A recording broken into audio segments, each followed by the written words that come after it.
menarik Mas, karena harga aftur ini naiknya dalam 6 bulan ya. Sejak awal Januari sampai dengan awal Juli ini kenaikan harga aftur sudah 127%, dari 8.100 menjadi 18.400. Padahal komponen harga aftur ini kontribusinya sekitar 30-40% dari total biaya operasi pesawat. Sehingga tidak ada pilihan lain kecuali ya menaikkan harga tiket. Tapi untuk rute-rute domestik ini dibatasi oleh batas atas, dan walaupun sudah ada tadi disebutkan KM 68 tahun 2022 dengan tuslah harga aftur, ini tetap tidak mencukupi. Akibatnya terutama maskapai-maskapai yang menggunakan pesawat baling-baling yang mana biaya angkut per penumpang per kilometernya ini sekitar 30% lebih tinggi daripada biaya yang sama untuk pesawat jet.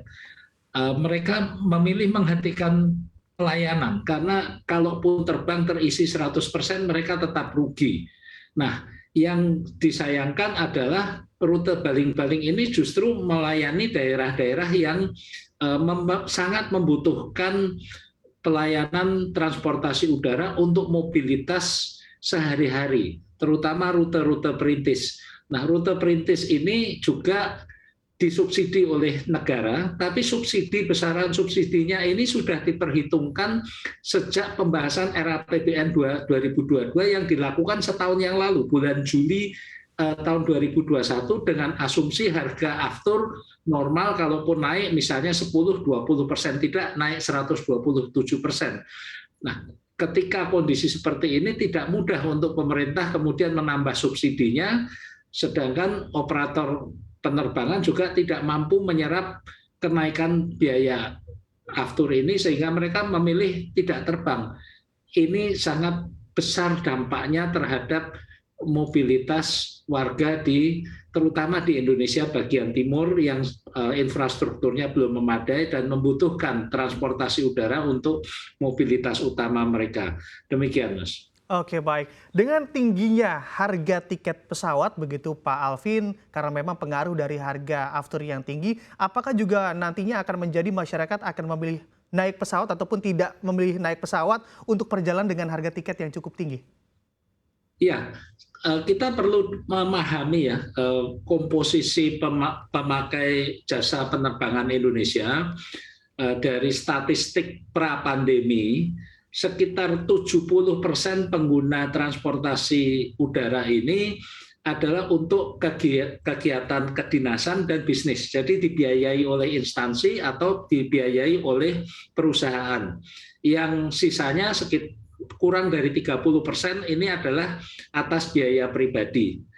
Nah, untuk kegiatan-kegiatan pribadi yang sifatnya tidak mendesak, misalnya ingin berlibur atau saling mengunjungi keluarga, ya kalau ada alternatif lain mungkin menggunakan moda alternatif yang lebih murah, dengan konsekuensi mungkin jarak masa tempuhnya lebih jauh. Tapi kalau yang mendesak, ya tidak ada pilihan lain. Ya kalau mampu ya bayar, kalau tidak mampu tidak pergi kan. Ini yang menjadi masalah. Yang kasihan adalah yang tidak punya alternatif harus terbang. Tadi saya sebutkan rute perintis. Ini lantas bagaimana? Maskapainya menghentikan pelayanan. Ini menjadi dilematis bagi semua. Ini belum lagi sejak akhir bulan Juni kemarin, pemerintah sudah memberlakukan kenaikan PJP 2U yang secara umum kita sering menyebutkannya sebagai airport tax. Dan kenaikan yang terbesar ini justru di bandara-bandara sebelah timur Indonesia. Terbesar kenaikannya adalah di Biak. Kenaikan PJP 2U-nya 122%, dari 30.000 menjadi 66.000. Di Lombok Raya kenaikannya 78%, dari 60.000 menjadi 106.000. Kemudian Kupang itu kenaikan 75%, dari 40.000 jadi 70.000, dan Jayapura dari kenaikan 72% dari 55.000 menjadi 95.000. Ini semuanya menjadi beban konsumen. Padahal ini sebetulnya bisa dikendalikan oleh pemerintah, misalnya jangan diberlakukan dulu atau kenaikan ini bisa ditanggung pemerintah untuk sementara waktu.